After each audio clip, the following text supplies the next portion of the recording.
As certified life coaches with 45 years combined experience in human resources, Jen Trump and Katherine have both experienced the highest of highs and the lowest of lows, both personally and professionally.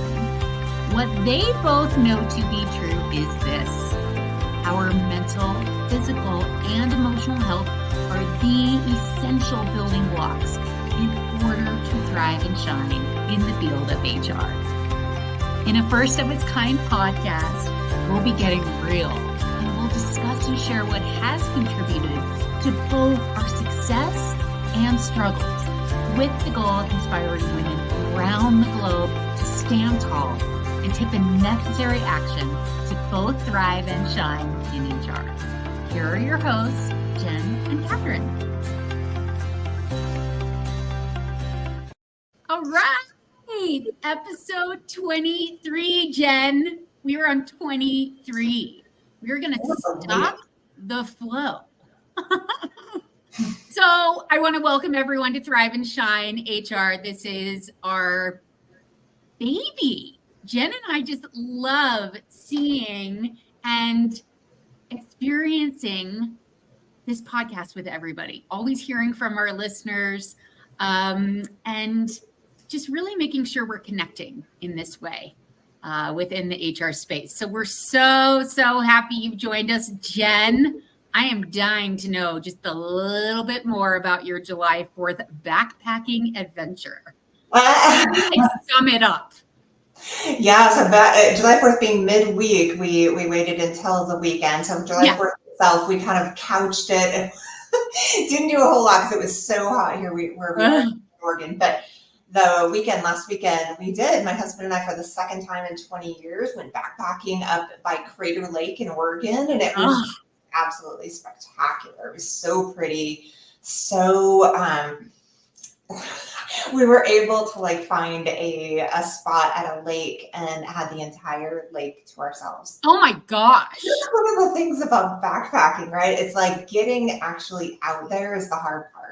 But once you're out there, it is such a different experience than just regular hiking, because you have an opportunity to go where nobody else is in a way that's just, there's something about it that is just so freeing and so beautiful. And so, yeah, we had the lake, we had a little campsite next to a little stream. It was just beautiful. Heaven.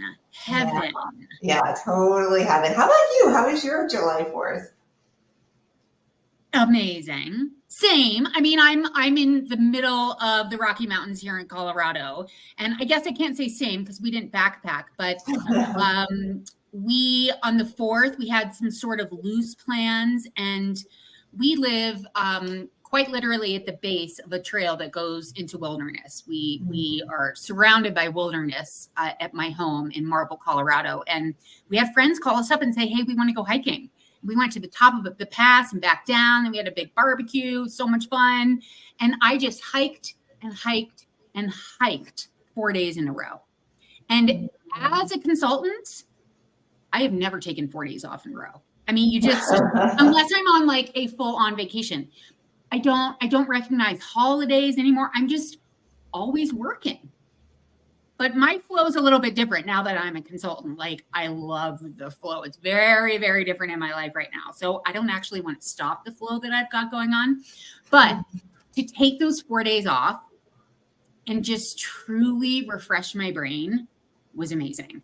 It was truly, truly, truly amazing. So I feel like we had very similar experiences. I didn't have the opportunity to truly get back there and wake up with the sunrise and all those things that come with backpacking. I love them.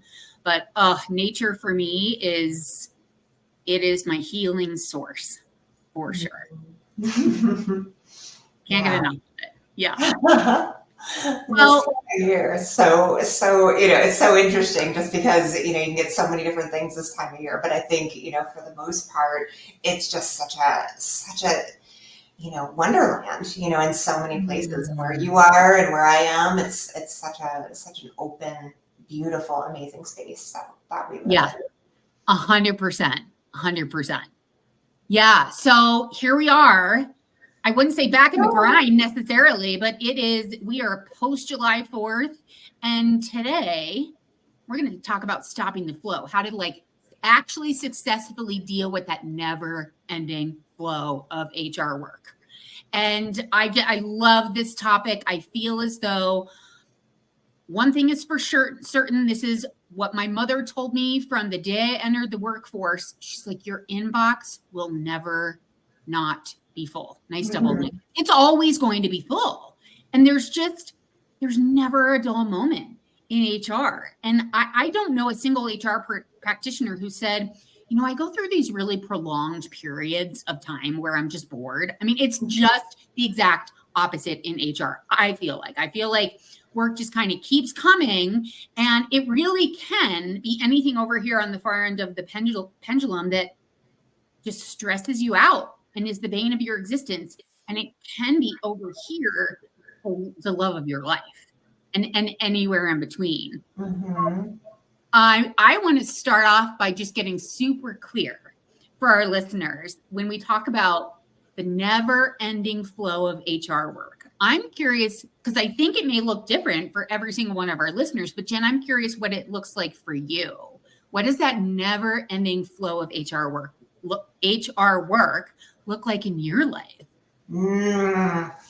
Well, I thought about this one because, you're right. It can look so different for so many people. But for me, what I really thought of is when I sat with this, it's like over the time that I've been in human resources, there are different beliefs that become formed, right? That become kind of grounded into the kind of the way that we function based on what we've been taught, what we've learned, programming, all of that. And one of the beliefs that I was able to tease out as I was thinking about this question is really the belief that it all is important.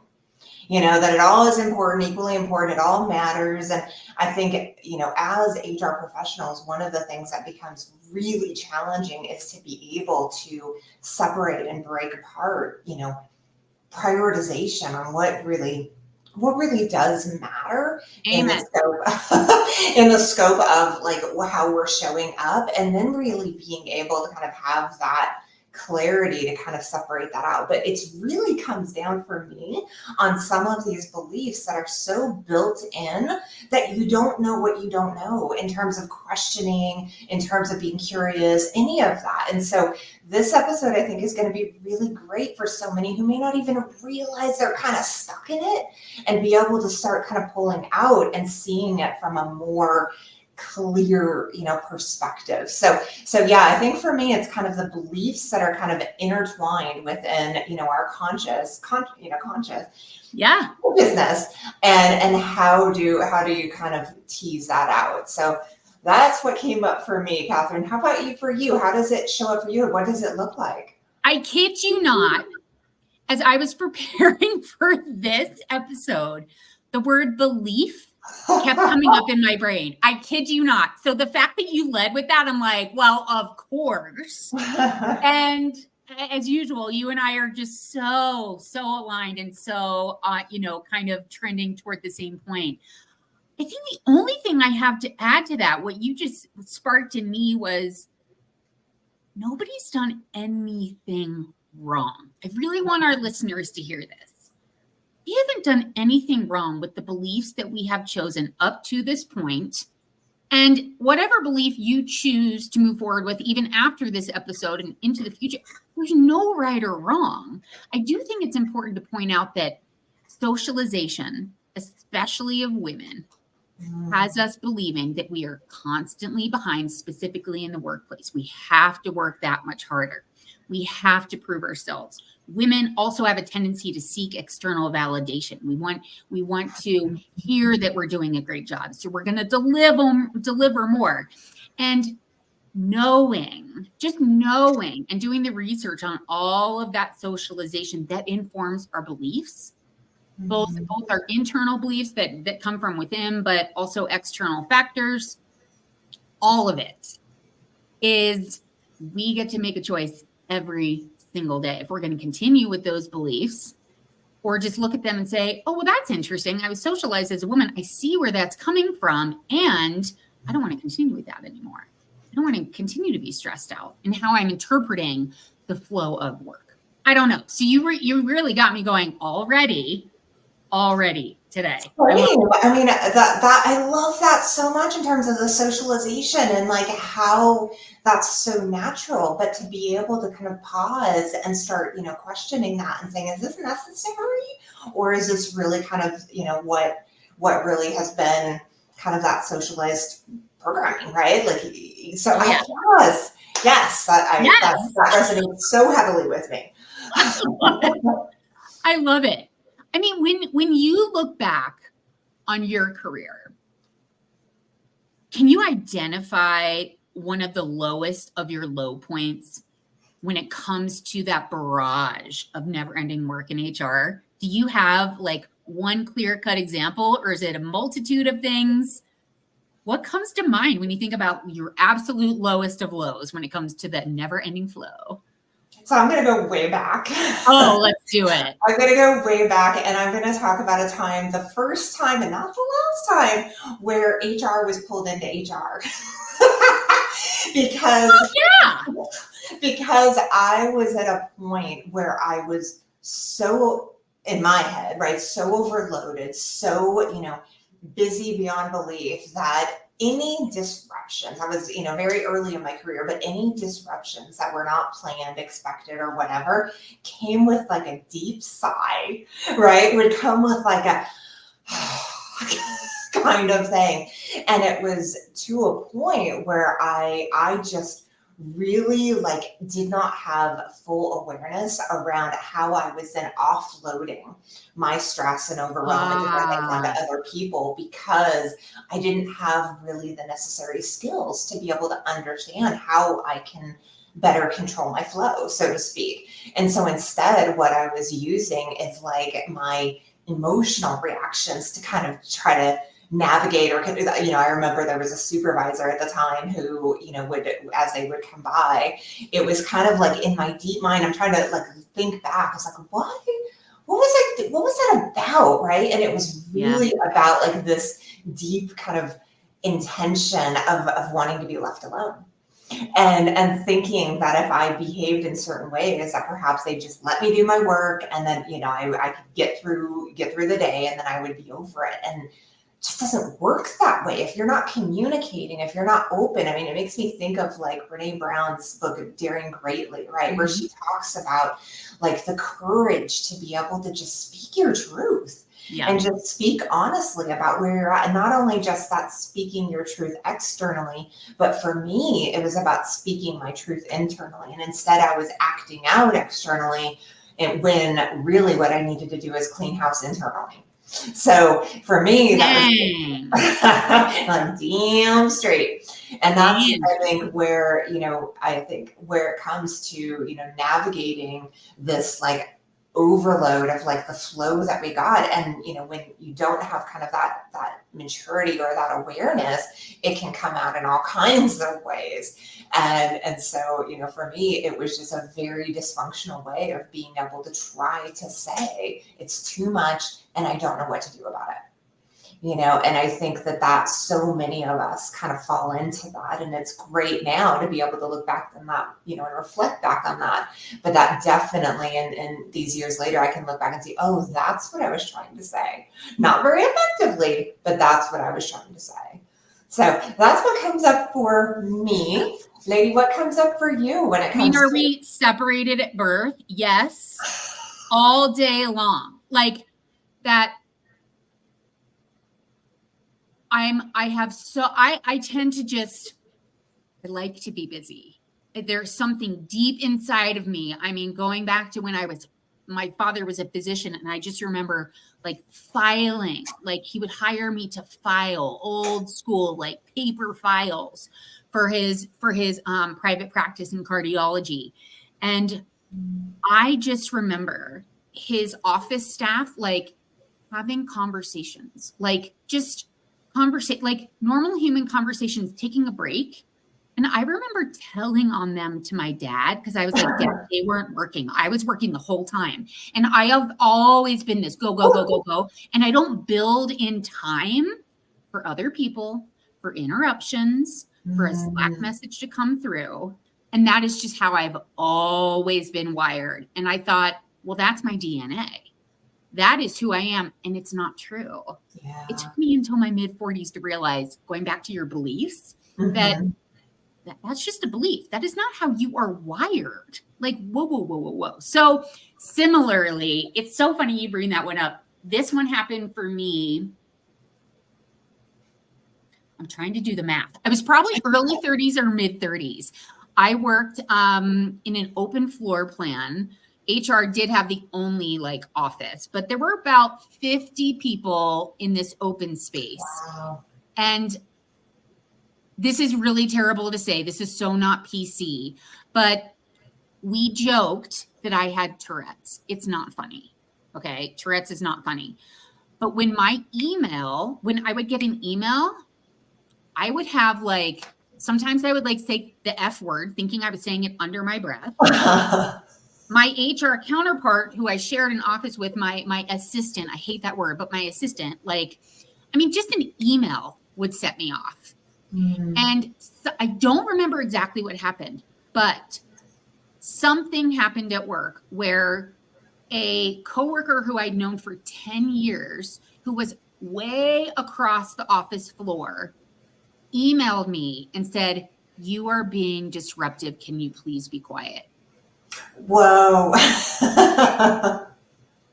True. And that to this day, I still have some shame I need to tease out. There's still a lot of shame. As the HR person, I was being disruptive to everybody else because the work kept coming in. And instead of being able to have the emotional intelligence and then the thought intelligence to like calm myself down, I was so like out of control and just in reaction thinking, well, like, doesn't everybody else get this pissed off when whatever happens just keeps coming in? And no, Kath, not everyone is like that. And you don't have to be like that either. Right. And that's the biggest piece, like you said. I mean, I think 99% of people do believe it's within our DNA to be able to, or not be able to, but to, when we have those types of reactions, that that's who I am, that's how my dad is, that's how my mom is, right? And so being able to kind of say, well, actually, we get to choose at any time. And if that's not serving you, if that's no longer working for you, what are you going to do about it? Yeah. Like, do you want to continue to react in this way to the never ending? Like, is that really how you want to react? Is this how you want to like live out the rest of your work years? Probably not. Yeah. Probably not. So when did you finally learn to deal with it? Or have you? I mean, maybe that's the first question. I think it's always, I don't know. I don't think I've met anybody who ever says, I got it. I got it. No problem. Because life doesn't work that way, right? It always comes in ebbs and flows. It's always going to come in ways that are going to kind of shake us and rock us off our tracks. And so that's the key, is like to be able to kind of navigate the flow and the movement of everything, and having that agility to move with it. And it's not perfect. This particular week, I'm going to be totally vulnerable. This has been a tougher week for me, just in terms of navigating some of the things that were unexpected. And I think that's kind of where that flow piece for so many can be so overwhelming, because for those of us who do like to keep busy and like that, that kind of status quo most of the time, when then it gets out of alignment, that's where I think for many of us, it starts to get very overwhelming because now you're kind of not in that flow, quote unquote flow. Yeah. So I mean, I think that this is just a constant thing that, like you were talking about, the thought work and being able to kind of do that checking in with ourselves about, okay, what's going on here? What's happening here? Because like for me, it's not always something you can tune into right away. You've got to, flow through the rest of the day. Like yesterday was a bear, and it really wasn't until I got home late in the evening and could feel my whole body still vibrating.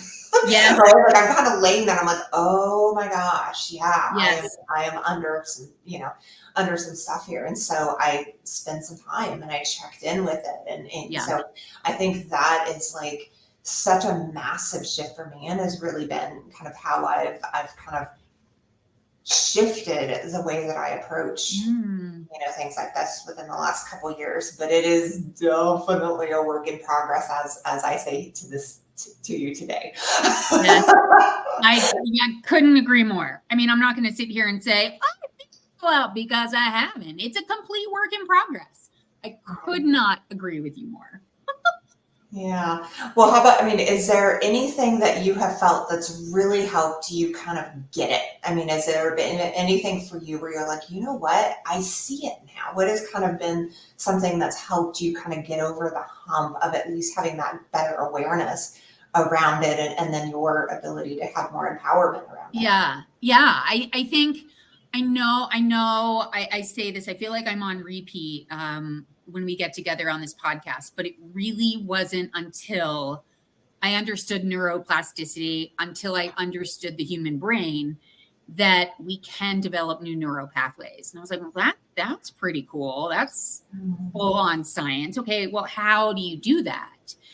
And the way you develop new neural pathways is you've got to stop focusing on the same thing you've been focused on. The email just, it pings, and it drives me crazy. And you just start going into that spiral where here's this person again. Your brain looks for evidence to reinforce your beliefs. And once I really understood that concept, your energy goes where your focus flows, or your focus flows where your energy goes. You use those interchangeably, right? Yeah. And once I understood that concept, I was like, okay, so it's not a matter of necessarily turning off and stopping the workflow. This sounds so counterintuitive, especially if you're stuck in fight or flight, or just this constant state of stress and cortisol in your body. Just trigger warning, I guess, for anyone who has resistance to what I'm about to say. It probably just means you've been in this state for so long, you can't even see that it's your beliefs, right? So just bear with me on this. The way to turn it off is to actually turn it on. And here's what I mean by that. You find time for the things that you want more of. You identify what you love in work and outside of work, and you make the time for those things. And I'm not saying ditch out on your number one priority that's, you have auditors coming in next week and you're going to be like, I kind of want to go on a backpack next week. So I'm going to ditch it. That's not what I'm saying. It's finding the and, right? But absolutely making sure you identify what turns you on in this life. And then maybe not in the sexual sense, maybe, I don't know, but just finding the time and really shifting your focus to the things that you love. And when you love and you make time for those things, the bad things don't seem as bad anymore because your focus isn't there. You're developing these new neural pathways, and your focus is no longer in this swirl going down and circling the drain. You're actually spiraling up in this really beautiful way. And it's just one of the coolest. I didn't understand that my thoughts were leading to, it was how I was reacting to the work. It wasn't the work itself. And now I have this whole new perspective. It's seriously like I had a brain transplant. All it took was thought work. I did not have a brain transplant, although some people would argue I have, because they were like, you are not the same person you were 3 years ago. I'm like, I know I'm not. I'm happy. It's weird, right? Wow. Yeah. What do you think of that? No, I agree completely. I think I love, what you're saying about the neural pathways and how it just really requires intention, practice, and patience. And for those who really want to make these changes in their life, I think one of the biggest ones for me is that patience piece, right? Because knowing that there is, this shift that we're wanting to make, there's always going to be that messy middle on, kind of the 2 steps forward, a step back. It just requires kind of that diligence. And I think that's where so many, and I know myself even, right? It can be kind of frustrating to want to kind of continue in the effort sometimes when you're not seeing the fruits of the labor. And it's so imperative to like kind of make that commitment and set that intention, really understanding your why. And so like everything you're saying is like exactly, I think, what truly can help kind of propel to that next level. And it's really then just kind of taking those steps and being consistent about it. So yeah, I'm like, everything you said, yes, and. Yes, and and. really, Yeah. don't give up, just keep moving forward, because that's where it can feel so awkward and uncomfortable, right? You've got 40 plus years or 30 years or however long you've been on this earth and however long you've been in HR. There's a lot of stuff to unpack. There's a lot of stuff to kind of move through. And so having kind of that patience around that is just critically key in really being able to make the changes that I think you and I have been able to make, and so many I think are working towards. I couldn't agree more. And that's such a good point that I feel compelled to reiterate it. It's, to use myself as an example, it was 45 years of belief that I can't control this work. This job is so hard. People don't understand what it's like to be. I mean, just these constant thoughts. Yeah. And I truly, truly, truly believed him. And it was 45 years of that type of thinking and that buildup. And once I got it really quickly. I understood it. I was like, got it. Neuro pathways, got it. But the practice and the patience, what you just said, is everything. Without practice, nothing's going to change. I mean, going back to like soccer practice when you're in the 2nd grade, you're not going to learn how to dribble and make a goal unless you practice. But the beauty of it is that even if you fall off practicing consistently, you've already built up the habit, you've built up the muscle, and it's going to come back quicker and quicker and quicker. So, I mean, consistency is key. However, if you fall off, you just get right back up and it comes back so much quicker. So I just really appreciate you saying that. Just this isn't I don't think there's a quick fix. It's an actual fix. And it takes commitment and it takes practice. Yeah, definitely. And like you said, I mean, we can get something like that, right? I mean, just the awareness piece is like, it's beautiful and exciting. And also it can be devastating at the same time, right? Because now you can never not You can't not know it. Yeah, you can't not know it, but then it's when you're not quite there yet, and know that, it's just having some grace around the fact that this is something that takes time, and you got it. You've got it. Yeah, absolutely. Well, knowing that, I mean, you've already started going down the road of giving our listeners some advice, but is there anything else you want to add on in terms of, for our listener out there who would do just about anything to sort of stop the never-ending flow of work? What would your advice be for them? Take a pause. I think the biggest advice that I would have, which is always the hardest thing to do when people are in the state, we've talked about this in previous episodes, is really taking a pause. Because the biggest question that I think anybody can ask themselves when they're in a state of overwhelm or confusion or whatever is like, what am I making this mean about myself? Yeah. Right? What am I making this mean about me? Do I feel as though I might be less worthy, or I would feel less worthy or less than if I do not engage in X, Y, Z, blah, blah, blah, blah, right? What does it actually mean? And I think so often we don't take the time to ask these questions because we just in the back of our minds have these beliefs around, well, I just have to.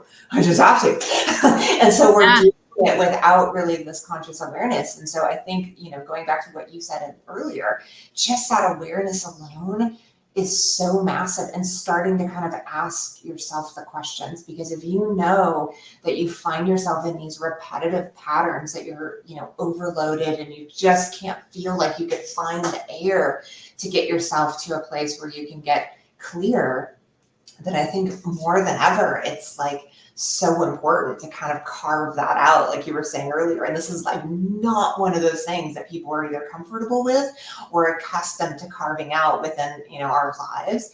But yet one where, for me, and I know for you and anyone else who kind of does the work that we do, this is the consistent messaging I'm sending, right? That consistent messaging of, I know it's not comfortable. I know it's not, I know it's not normal. It's not something that we're used to. However, recognize that by giving yourself this, this gift of awareness, you now are setting the stage for what's possible.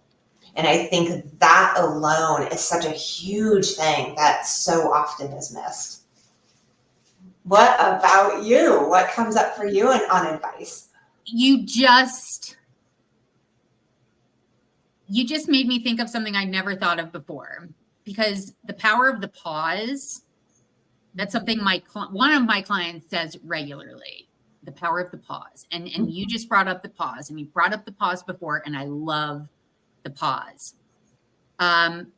What I just made a connection to is power through.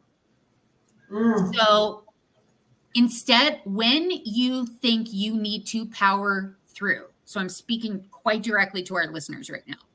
When you think I need to power through, think, what if I power paused, right? What if I did the exact, right? You made me think of it, girl. I'm not telling you. Like, power pause. Like, don't power through.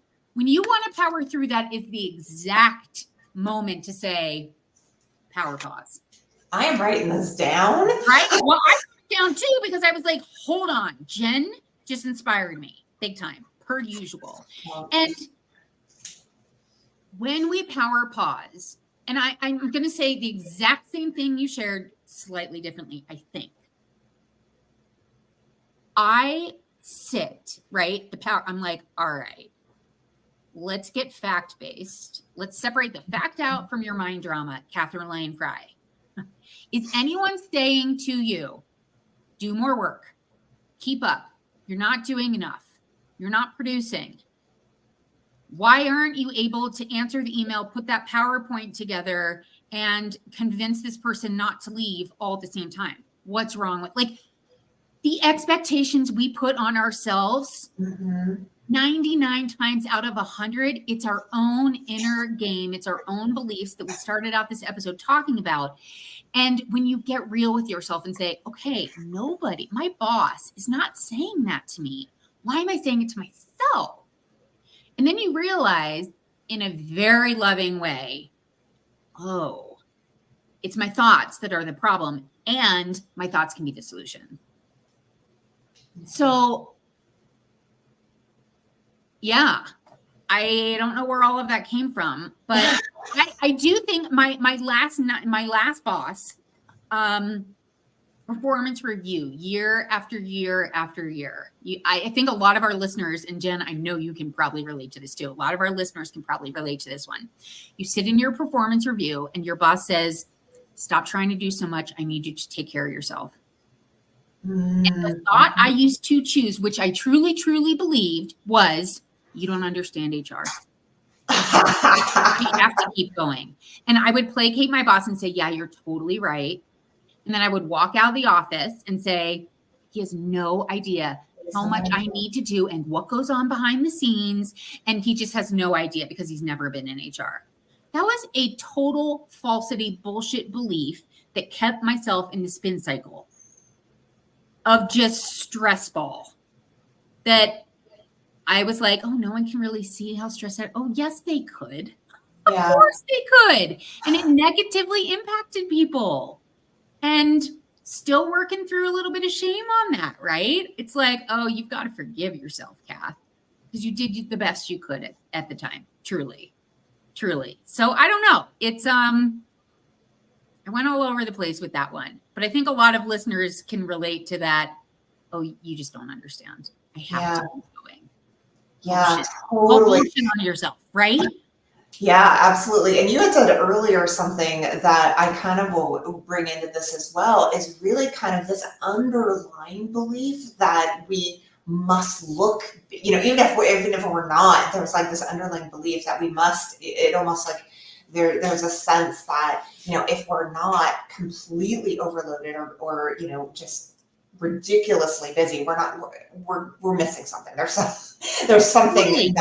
not right. And so like some of these beliefs are so important, like you said, to be able to start kind of teasing out and questioning, where does this come from? Yeah. Right. And even if, like you had said something about the boss who was like, hey, please take care of yourself. Many of us, and myself included, don't necessarily get that reaction from a boss. And I think occasionally you can. Oh, The situation that so many others are in are the bosses that are completely clueless and completely like unrecognizing of the work that we do, and yet has this desire to keep loading on as much as they possibly can.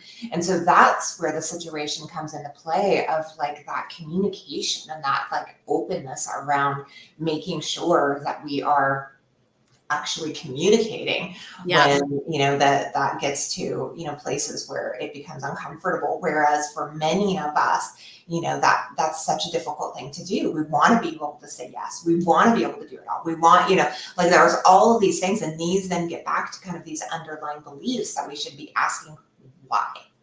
Yeah. Why does it really matter? What is it really saying about you? Or what do you believe that it's saying about you? So it's like all of these different ways that, it could come about. Like you said, all roads lead back to our own thoughts, our own beliefs, and ultimately how we can, regain control of that kind of mental plane. And ultimately, if it means that, we recognize from that perspective that we're in a situation that's toxic or whatever, not serving us, then we can kind of make that from a more clear perspective or make a decision on whether to stay or go. But at least then we're clear about what we own, right? Whereas so often that's where it really becomes difficult, and we're not able to see the forest from the trees because we're not recognizing the beliefs that we are actually carrying that are making it that much more difficult for ourselves.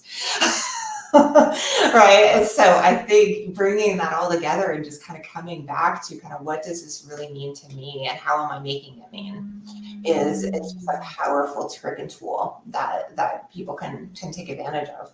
Yeah. I remember, flashing back, some of my clients really respond to, well, what are you making that mean? What is your narrative? What are you making that mean?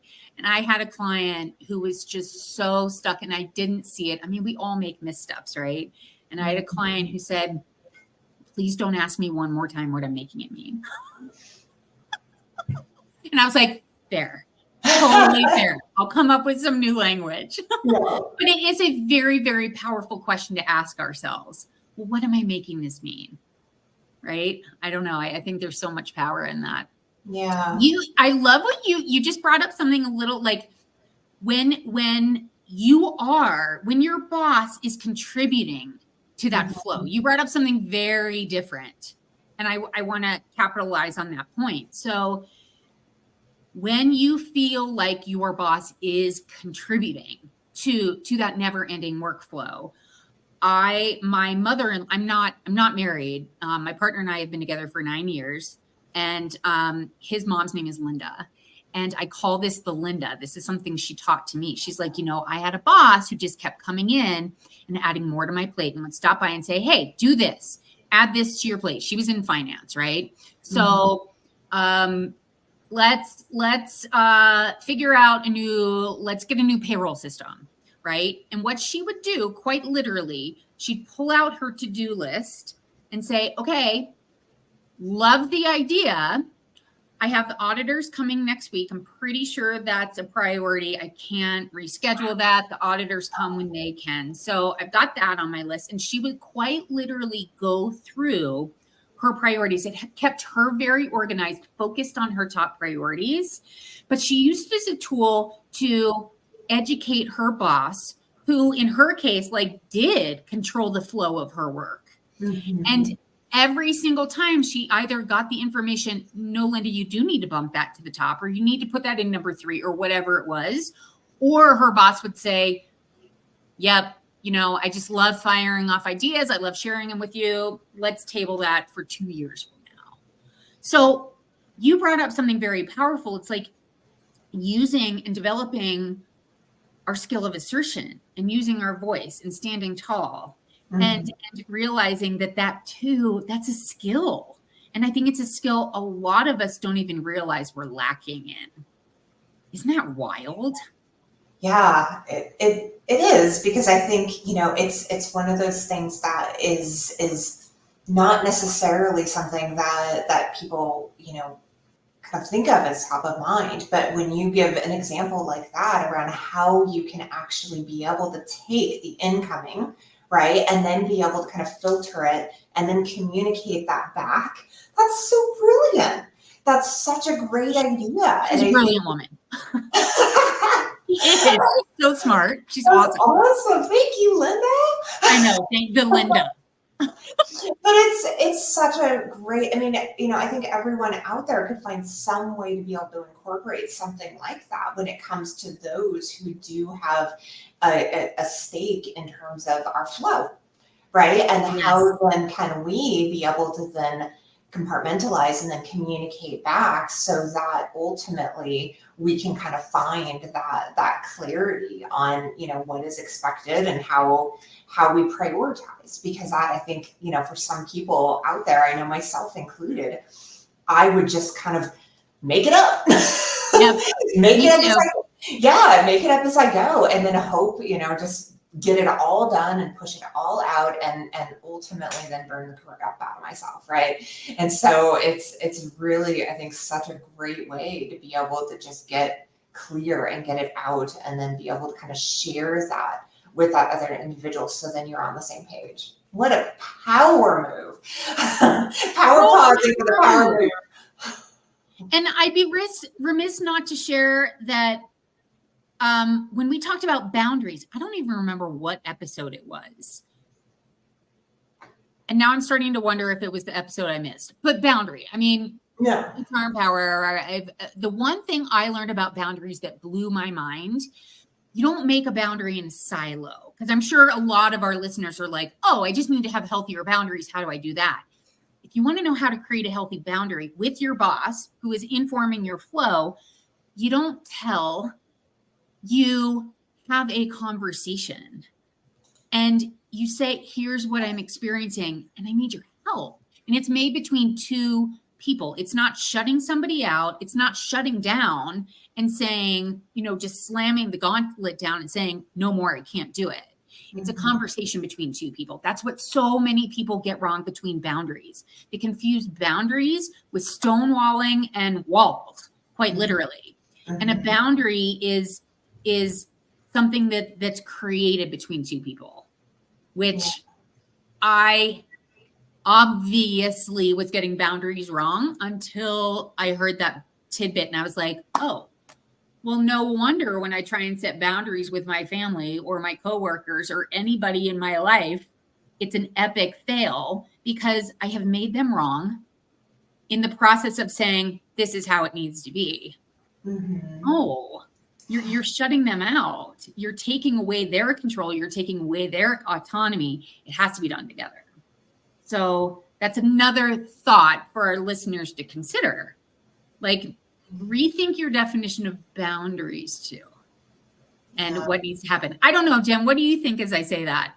No, I think boundaries are so tricky, right? Because absolutely, I agree with you that ultimately the greatest way to be able to set and establish clear boundaries is reciprocated, right? Like it is communicated, and then there is some understanding between those involved, and it's not always going to be possible, depending on the circumstances.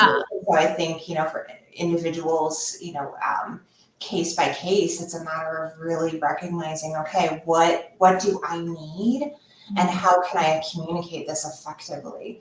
And that's something I think people just, it's tough. It's a tough thing, especially for us people pleasers out there, and for those who really, want to do everything we can to make others happy. Drawing that line, communicating that, and then finding some way, like some offering, or whatever that looks like, to be able to cooperate, together with others. So yeah, I think it's a massive thing. And just for our listeners, boundaries was on episode 4. Look at you! Almost 20 episodes ago. Can you believe that?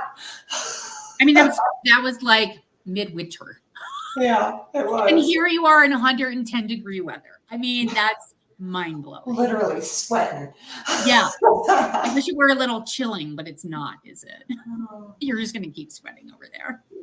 Totally. Well, let's spice it up with that our last question. What do you personally wish would never end?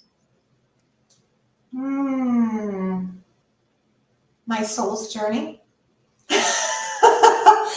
I mean, I am so passionate about continually wanting to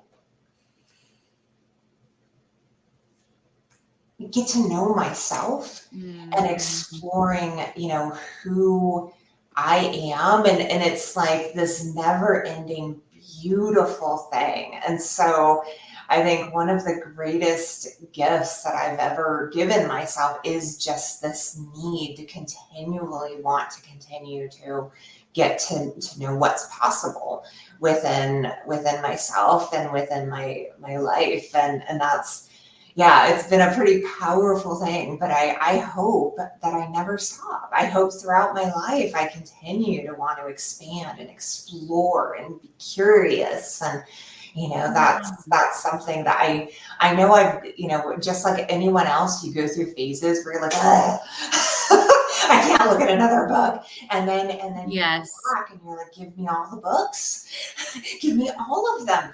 And that's something that I just am passionate about, and so love about, this field of being in HR, where it is never ending. And what a beautiful thing. Like you started at the beginning of this episode talking about that spectrum, right? It's never going to be on one side or the other all the time. It's really about kind of seeing how, we can kind of meet ourselves where we're at, and then continue to challenge ourselves when we know that there's more, when we know that we can continue to push ourselves in these areas, and especially when it comes to where we're uncomfortable, that is such a big thing for me. It's like, okay, if it's creating discomfort in me, then I'm going to have to figure this one out because clearly I've got something more to learn. Yeah. So, yeah, I think, it's not a perfect recipe in any way, but it does give me a whole lot of purpose. And I think that's a good thing to kind of have be driving the ship, Yes. That was such a deep answer that I started tearing up when you started explaining it. Oh. And yeah, I wasn't gonna go there, and I'm like, but it just is, it just is. I mean, just getting to the whole purpose of life, right? And the human experience that we get to have. That got me. I bet that got many of our listeners too. Well, how about you? What do you hope never ends?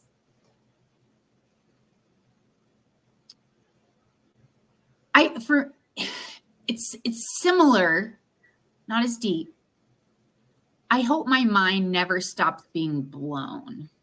Ooh, I love, it's like that aliveness. It's exactly what you're expressing, maybe just a slightly different emotion. I love summer. And I went on a hike last night. I was listening to the podcast 10% Happier, and RuPaul was being interviewed for the podcast. It was freaking amazing. And he said something, he, she, they, I'm not even sure what RuPaul's pronouns are. RuPaul said that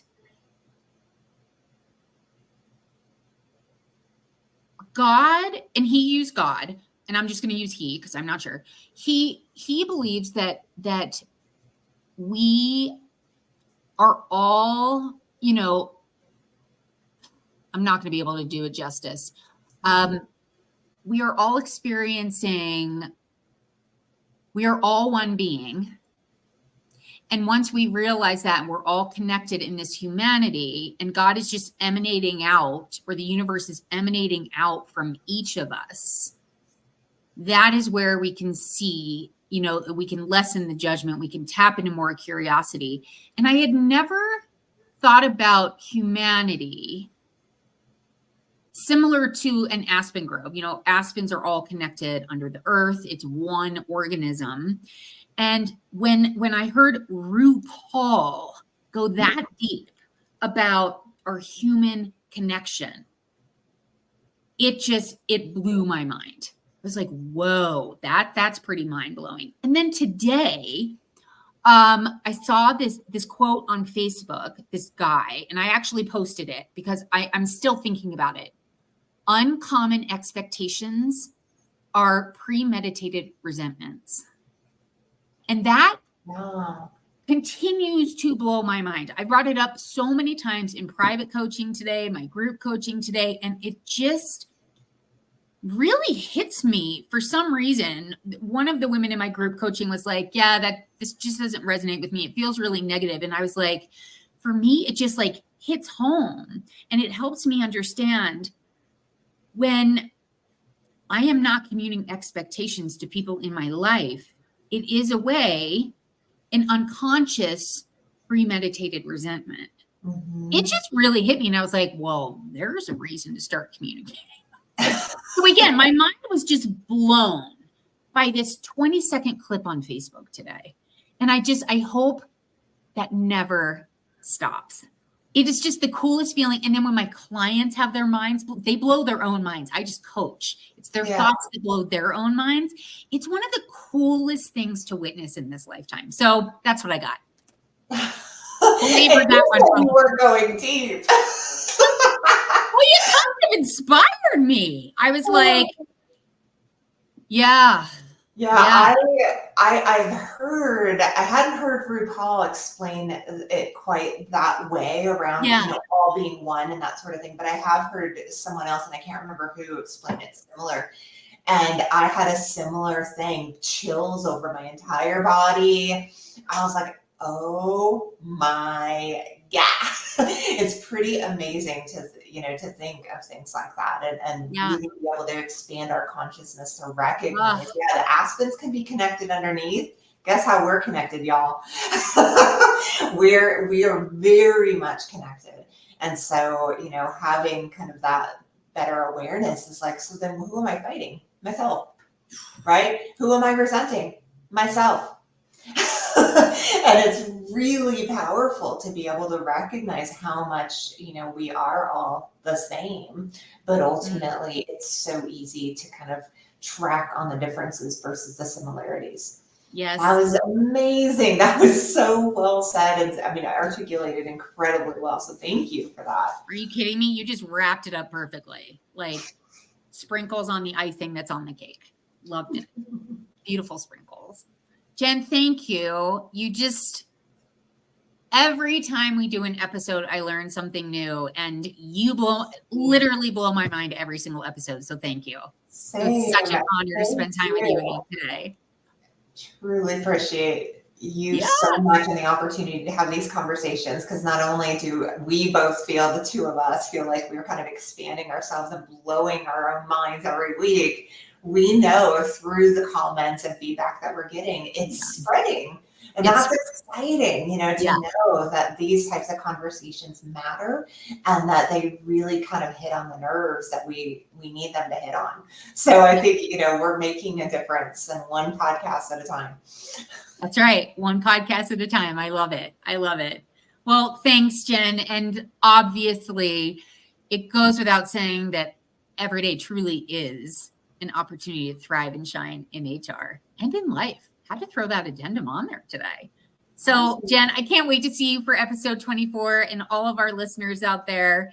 Please remember to rate, like, subscribe. I can't even remember. Just share this podcast if it is impacting you in a powerful way, because what is life if we're not paying it forward? So thanks, everybody. And we'll see you next week. Jen, thank you. Bye-bye.